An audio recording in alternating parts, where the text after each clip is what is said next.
Olá, meu nome é Ariadne Amarantes, eu sou psicanalista e esse é o primeiro vídeo de uma série de vídeos que eu vou fazer com o objetivo de simplificar a psicanálise.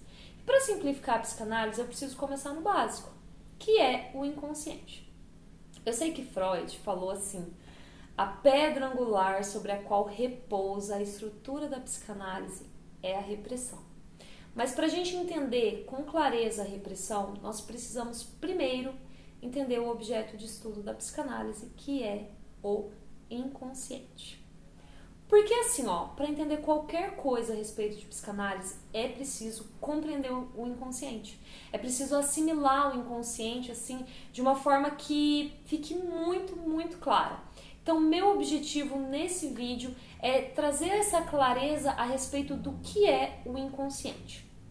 A primeira coisa que eu vou dizer sobre o inconsciente é a coisa mais óbvia que você já ouviu na vida, mas não para esse vídeo por causa disso, tá bom?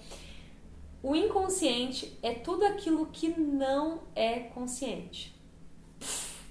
Não tô aqui pra ouvir isso, né? Calma lá. Existem óbvios que precisam ser ditos por uma razão. Quando você fala para uma pessoa, para um leigo, por exemplo, porque a psicanálise ela vai falar que você se sentiu assim, tem bastante coisa que é disseminada sobre a psicanálise. Aí fala assim, imagina, eu nunca pensaria isso. É mecanismo de defesa, é a negação. Tá, mas também é o fato de que realmente não pensaria. Como que eu vou pensar conscientemente uma coisa se esse pensamento é inconsciente? Então, realmente, um pensamento inconsciente, ele nunca foi pensado na consciência. Isso é simples, é óbvio, mas precisava ser dito. Outra coisa que é muito importante compreender sobre o inconsciente é que ele é atemporal.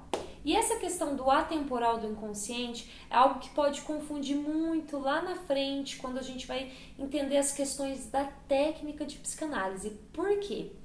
Porque assim, a temporalidade do inconsciente, ela fala sobre o fato de que um trauma que a pessoa viveu lá com 5 anos de idade, ele vai doer igualzinho quando ela tiver 50, porque esses 45 anos não se passaram sobre aquele trauma.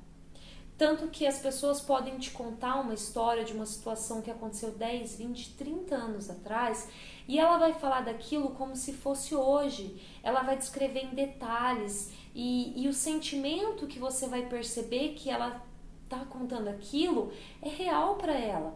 E é real mesmo, porque por causa da atemporalidade do inconsciente, aquilo no psiquismo daquela pessoa é real. Então, assim, tem pessoas que ficam aprisionadas num trauma por anos e anos e anos. Tem gente que te conta uma história de quando ela sofreu um golpe financeiro, ou uma grande traição, ou quando o marido foi embora. Várias coisas que as pessoas vão te contar que você fala assim, nossa, foi quando? Foi semana passada? Não, faz 30 anos. E chega a ser engraçado, mas, gente, na cabeça daquela pessoa, isso é muito real. É muito sofrido, dependendo do tipo de trauma. E isso acontece pela atemporalidade do inconsciente.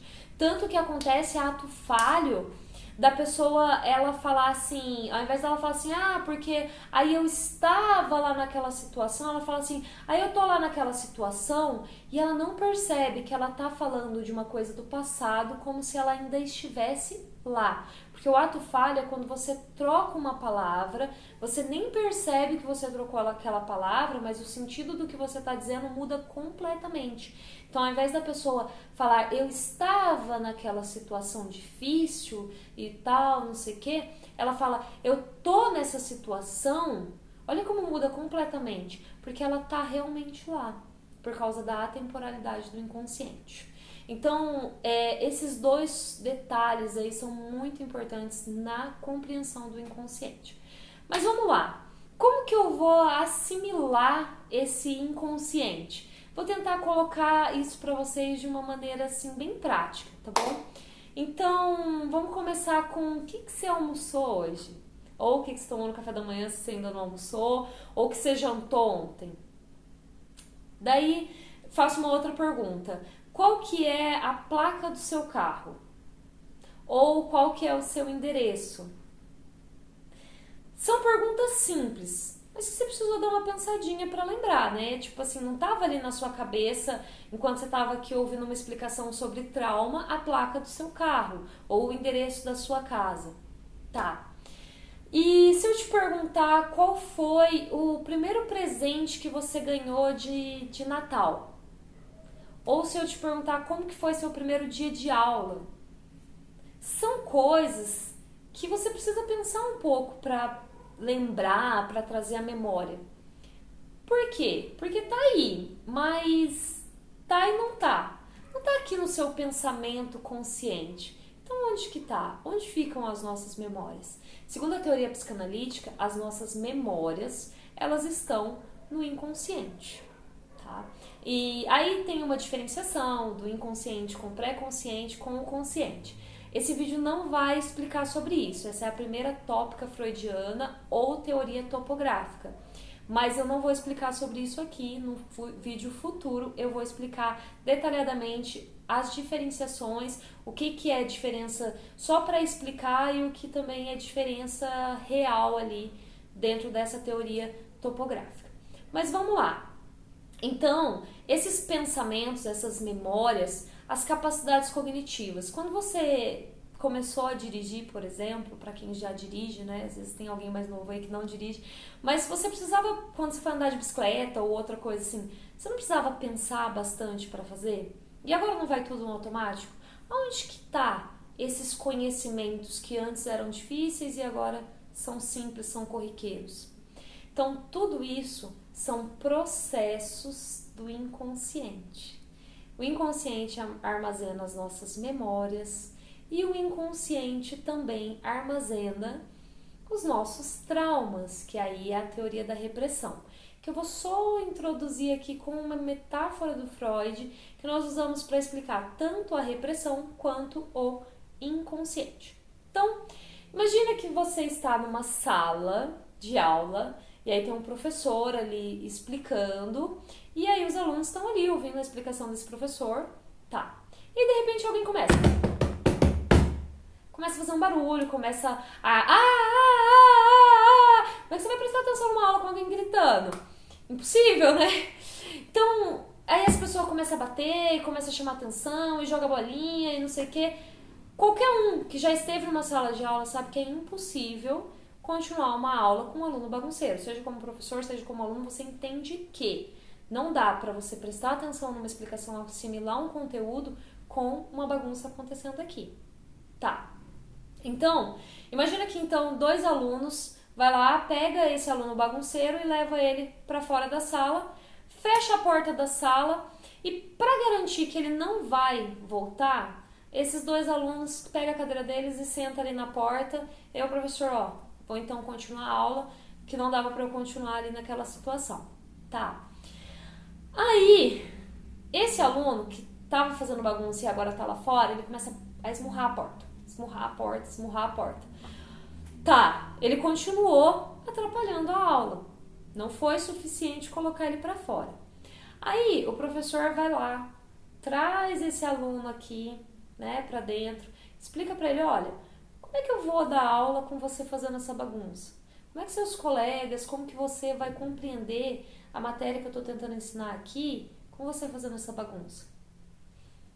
Aí ele entende que não dá pra ele ficar fazendo o que ele tava fazendo. Aí ele fala assim, você quer ficar aqui dentro, mas, né, sem fazer bagunça? Não, eu quero. Beleza, então vamos lá, entra aí, senta aí e vamos ter aula. Aula que segue. Tá. O que são todos esses elementos? A sala é a consciência, tá? O aluno bagunceiro é o conteúdo que é inadmissível na consciência. Os dois alunos que tiraram esse aluno daqui, eles são a resistência.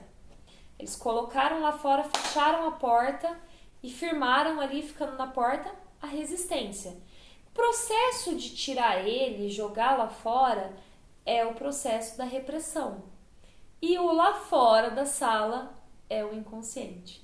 Então, o inconsciente tem as nossas memórias, como eu falei ali com aquelas perguntas, né, a respeito da placa do seu carro, do seu endereço, do que você comeu ontem, também de o que você ganhou de presente de Natal.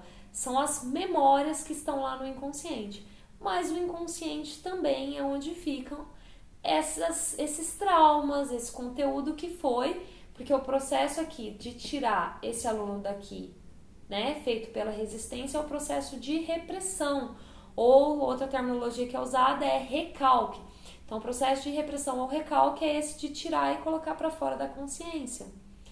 Tá.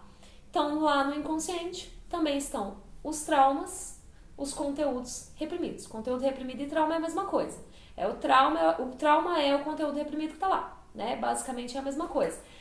Então, tá.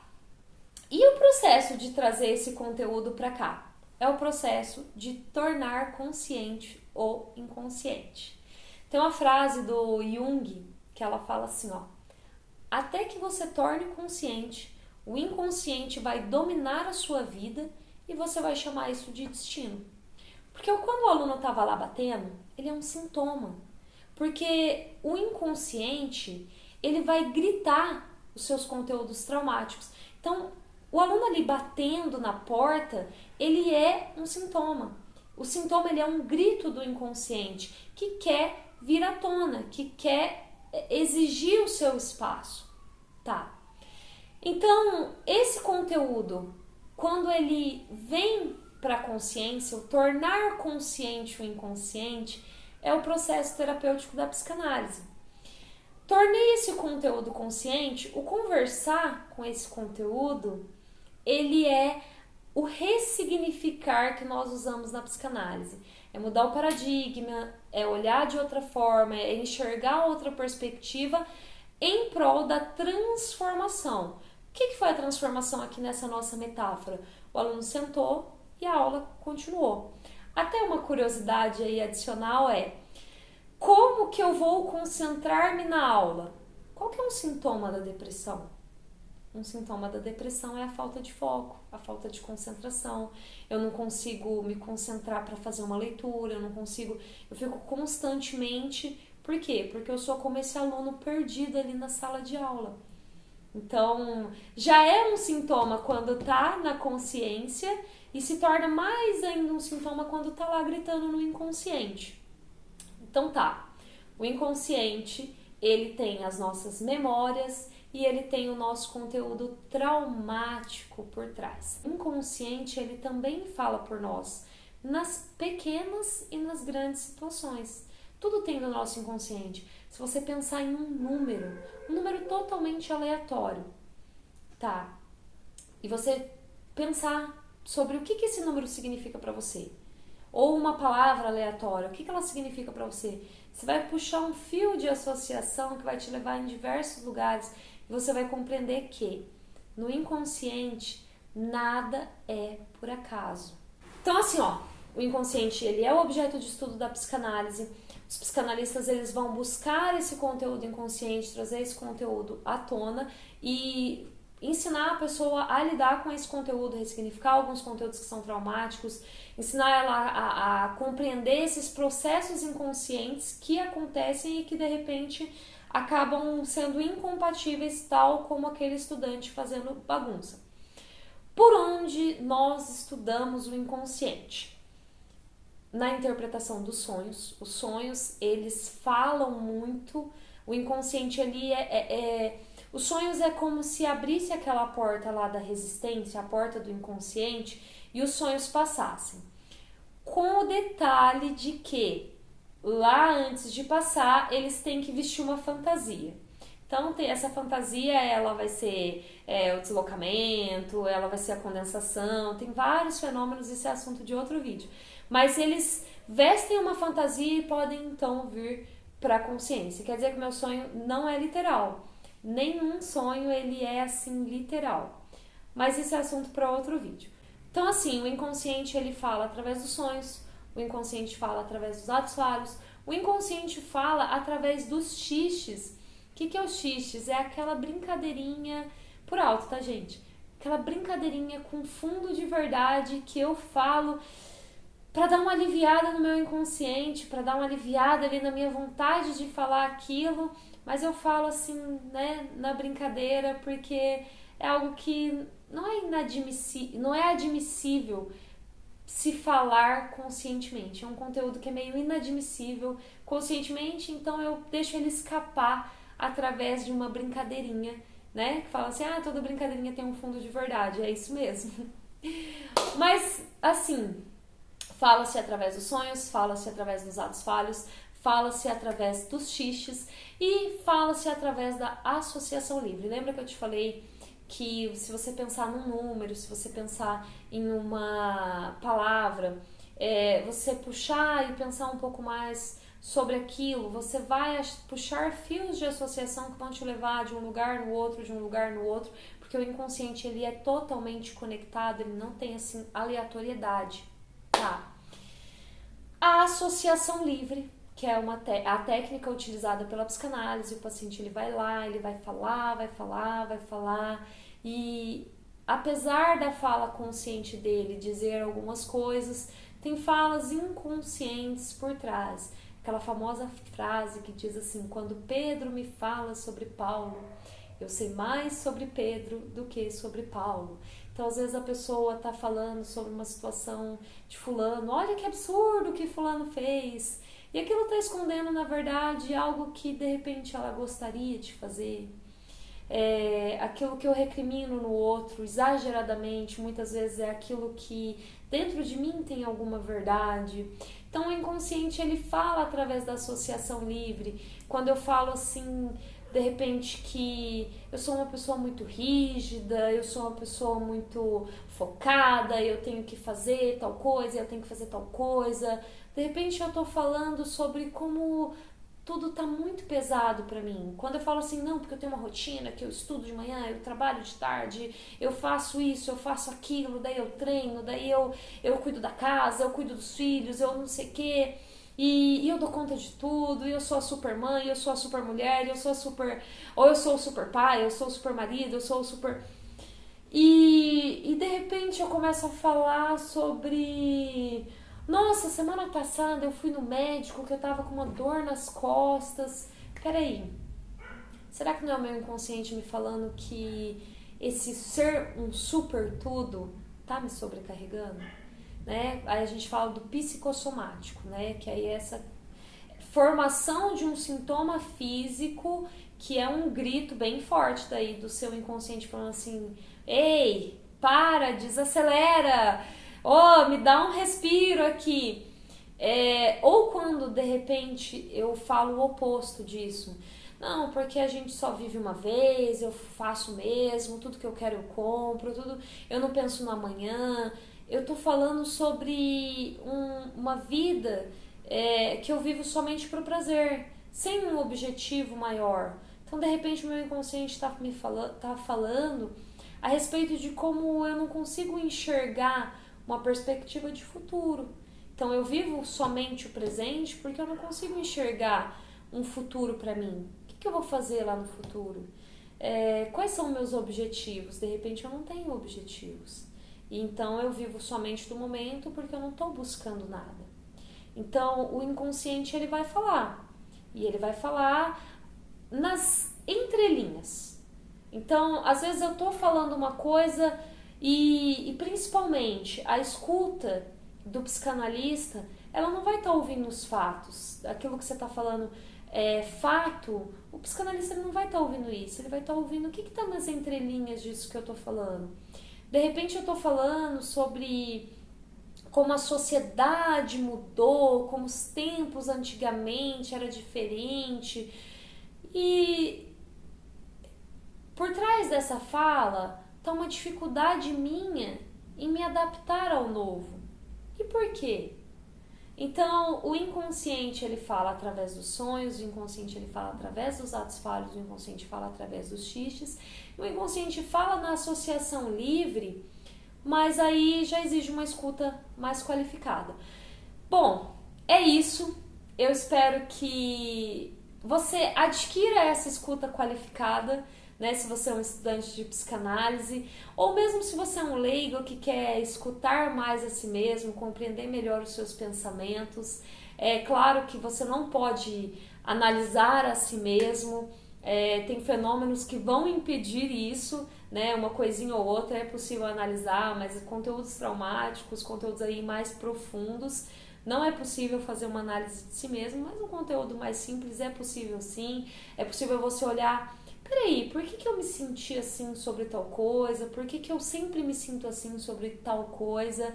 Então eu espero que para leigos, para estudantes, ou mesmo para você que é apaixonado por psicanálise, não se cansa de ouvir de várias perspectivas, né? Eu não me canso de ouvir, eu assisto vídeo constantemente, qualquer pessoa que venha me falar de uma perspectiva, eu amo ouvir. Se você, como eu, é apaixonado por psicanálise, deixa um like aí para me motivar a fazer um pouquinho mais desses vídeos. Deixa seu comentário, sua dúvida, sua sugestão de tema também. Eu tenho um cronograma, é claro, eu quero pincelar os principais, né, assuntos aí, as principais temáticas, mas nada impede que, se você fizer uma sugestão aí de uma curiosidade, faça um vídeo à parte desses aí para esclarecer. Aproveita e se inscreve no canal também para me ajudar a crescer o canal, a divulgar para mais pessoas, porque esse é meu objetivo.